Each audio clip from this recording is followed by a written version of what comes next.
你认不认罪？我乃金明主帅，陛下亲封的骠骑将军，你岂敢动我？你认不认？我认罪。未见梁皇渎职案，是梁文锦那个狗贼指使我这么干的。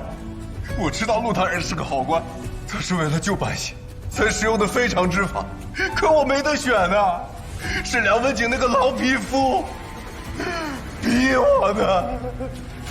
有罪，当诛！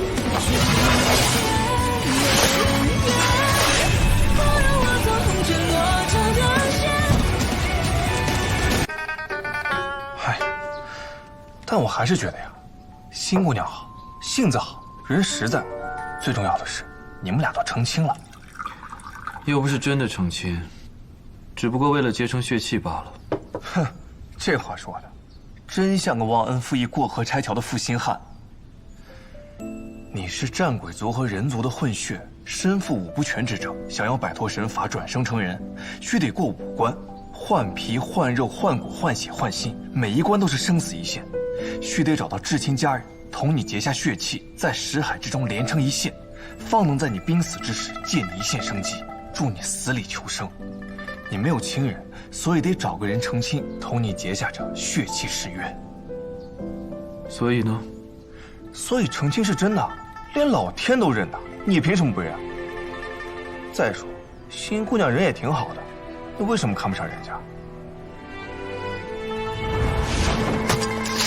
不是，人呢？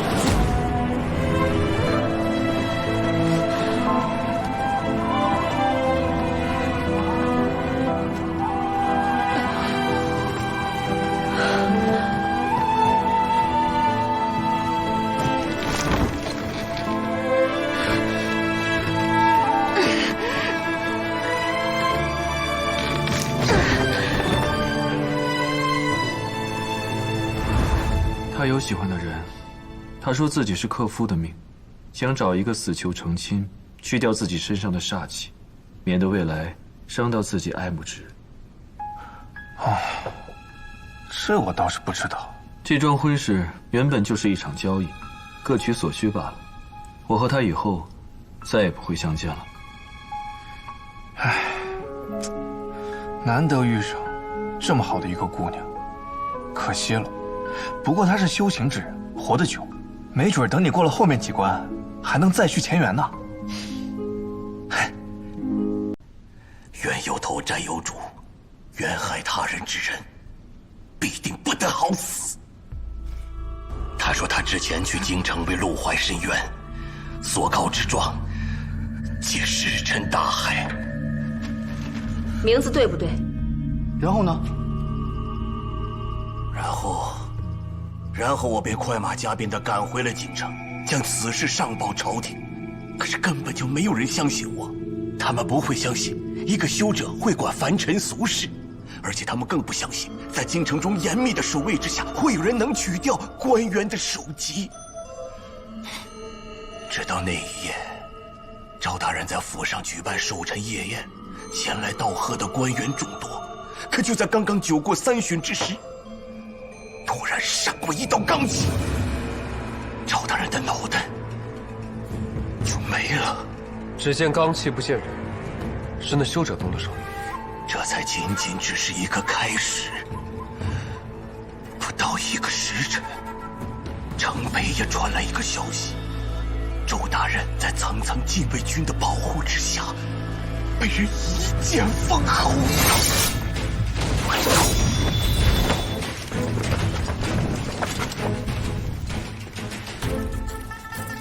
来者何人？北衙禁军校尉李晃奉圣命而来，敢问教中可是周大人？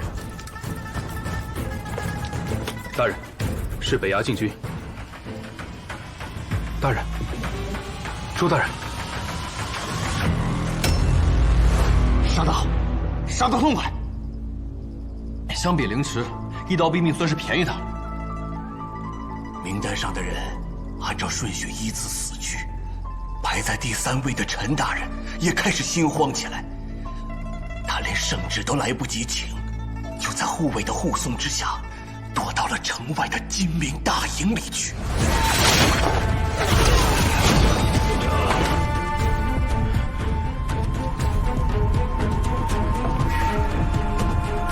有罪，当诛！庙堂无道，自有三尺清风匡扶正义。你身为官员，有冤不诉，有案不翻，不配与我饮酒。大胆！哎呀，罢了罢了，50两一坛，还喝吗？这么贵啊？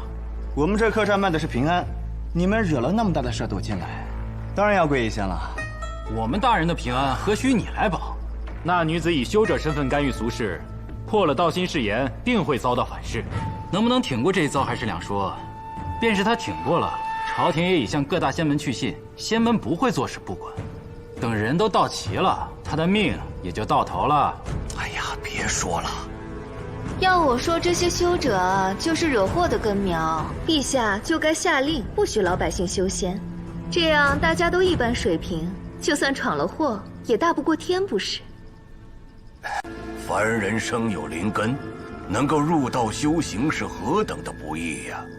你既然有这个机缘，却不知道珍惜，反而违背道心，屡破戒律，插手凡尘之事，你就不怕境界跌破，反噬其身吗？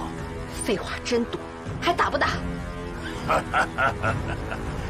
真是冥顽不灵，失去了大好的机缘，倒不如把你收入我这蔽日幡中进行炼化，也算是物尽其用。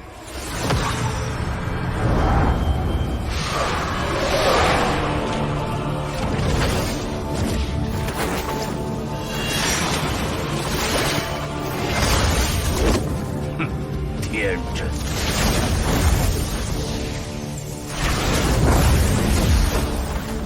哪里走？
这扇门，我过了。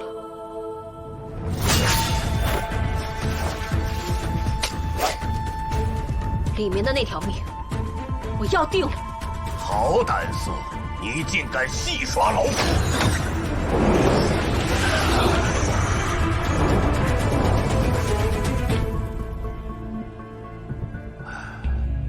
断尾求生，也是纵横啊！老夫好久都没这样狼狈过了。要不是这灵鸦替我挡了一刀，老夫今天还真要折在你这个小辈的手上。别急，早死晚死都是一样的。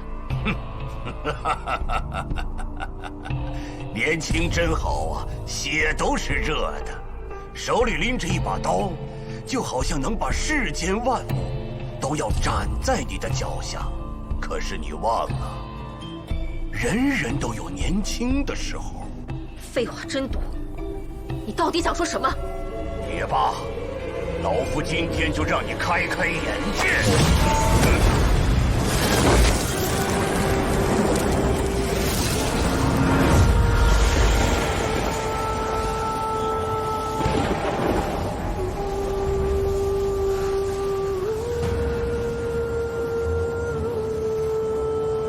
这是什么阵法？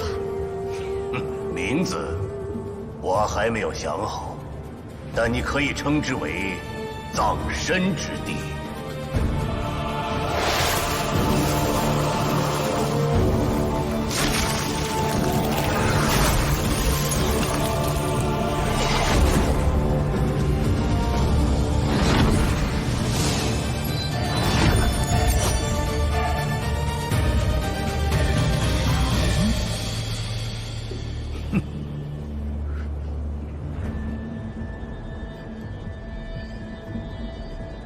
你竟然能掌控时间之力！操控时间需要神力，只有神明才可以把握。像我们这种修者，就算是终其一生，也只能造出方寸之地，所能操控的倒流时间只有50年。但是用来杀你，足矣。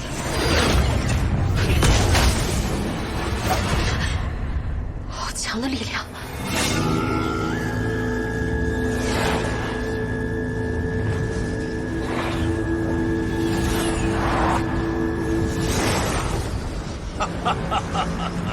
这是老夫修为最强的时候，就是对上金丹修者，也有一战之力。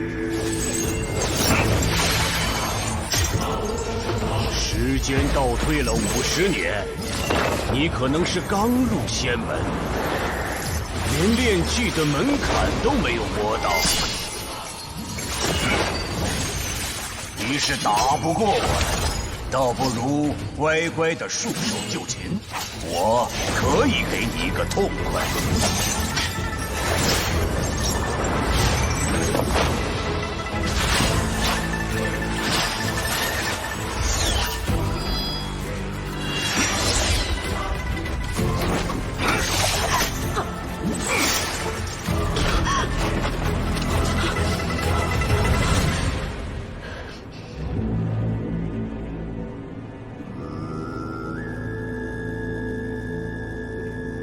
这女娃真会惹人生气呀！不知死活的东西，你知不知道，我施这种阵法要消耗我多少的灵力，献祭我多少的精血？你不必烦心这个，因为你根本走不出这里。哼！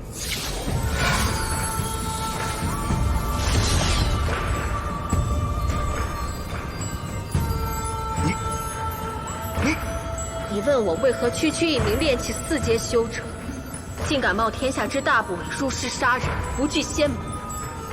我现在就来告诉你，我12岁，随师傅入山修行，不到1月便得筑基门道。18岁得窥金丹之境，20岁正是我术法全盛之时。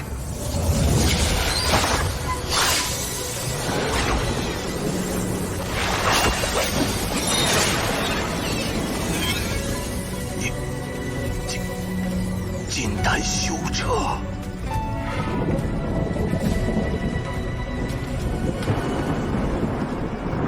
星象斗者，有术士在城内斗法，能引得天象异变，想必是个厉害角色。没想到京城这般富贵污浊之地，还能有隐名卧谈。我乃先天道体，纯种灵根，在深山苦修60年，3次摸到金丹之境，可我现在却还是个炼气4阶。你以为是为什么？就是因为我看不惯，我看不惯这所谓的世间道义，看不惯挣扎求生之人被权势碾压，看不惯良善之人蒙冤而亡。有学历深的本领，有通天之能，却因为这道心戒律，只能对世俗不公视若无睹。这件事，我最看不过。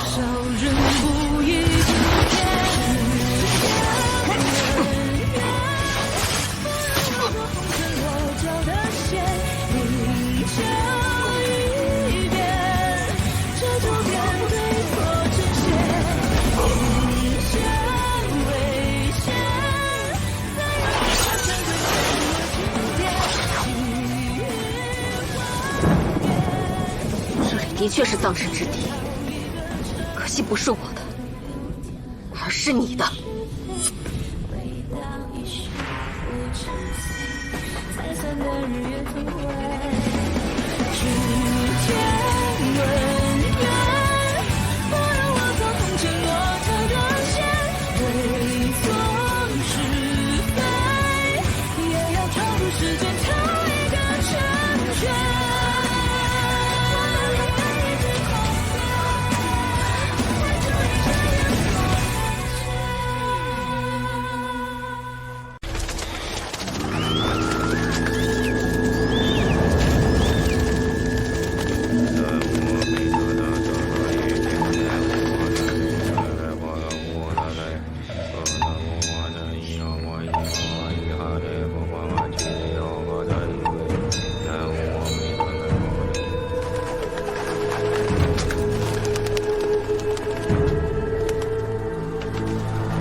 姐姐还没醒吗？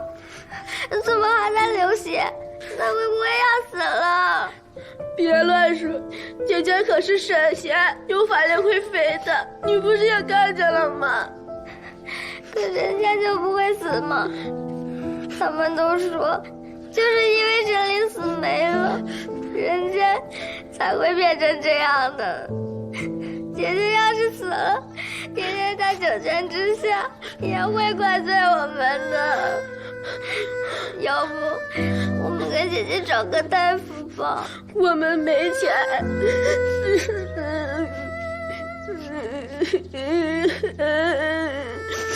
那就把九九卖了，换银子给姐姐找大夫。你能卖几个钱？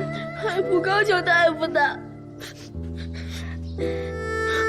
要是姐姐还在就好了，她那么厉害，一定有办法救姐姐的。爹爹要是在，姐姐也不用来京城了。十全大补丸，包治百病，药到病除喽。十全，你会治病吗？你问的这叫什么话呀？那不能治病能叫大夫吗？看见我这箱子了没？这里边装的可是灵丹，名唤十全大补丸，可是我用了10种天材地宝炼化而成，包治百病。但是咱可先说好了，我这价钱可不能低。没问题，跟我来。行，走。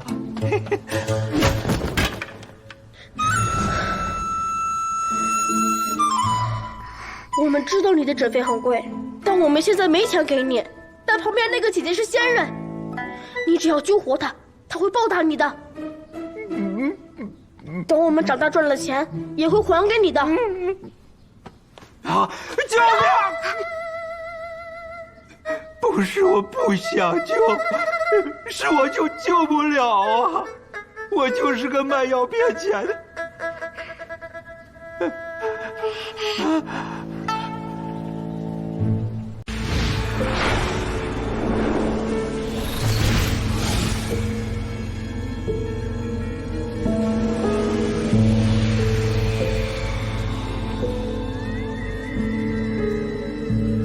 这毕日帆是邪气，当初听闻吸了足足749个人的精血才将其炼成，是至暗至阴之物。这毕日帆所在之处，便不会发出半点光亮。所以，有他在的地方，点不燃灯。师妹，还真是聪慧过人呐。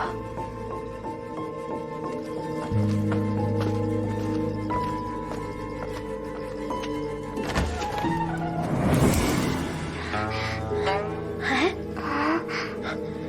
奇怪，这也没风啊。舅舅，火石呢？你拿着。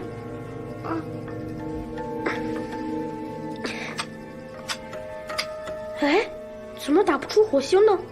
刚才不是还好好的吗？倒也是个法子，只是京城有百里之广，若是燃灯，可得耗费不少法力。我带着养元丹呢，这等小事儿，交给我就好了。师妹，你只需要去城中找一高处，最好是可以俯瞰全城的那种。到时候我阵法一起，万灯耀眼，这城中至暗之处，就是蔽日幡所在之处。好。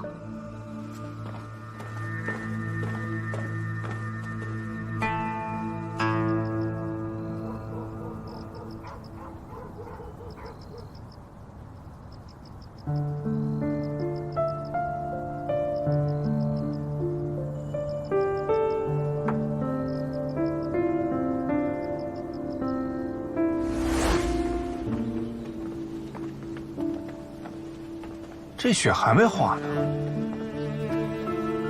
雪，新仙子为你下的。此时下雪，必有大冤。他这是在为你鸣冤呢。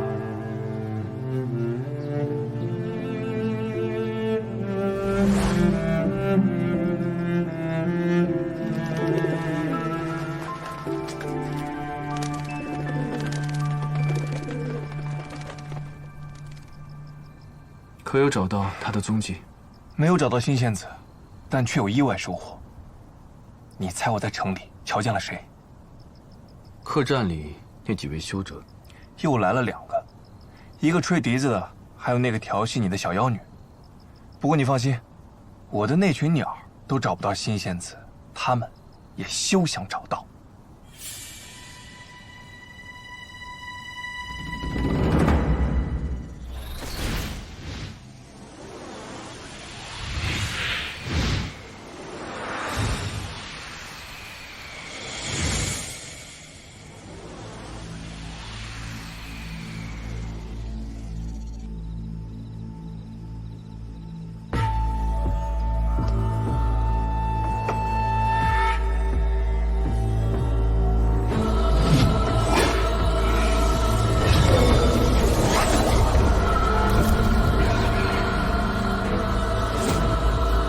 元灵定魄，血影千灯，起！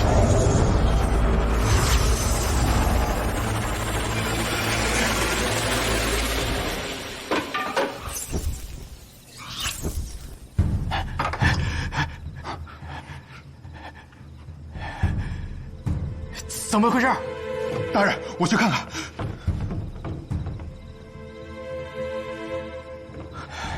大人莫怕，似乎是仙师做法。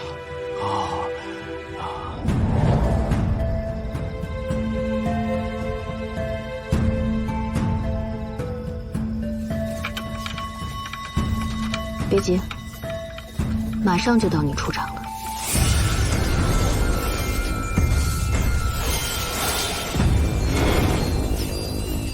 仙家术法，他们这是要做什么？不知道，但对新梅来说，不是好事。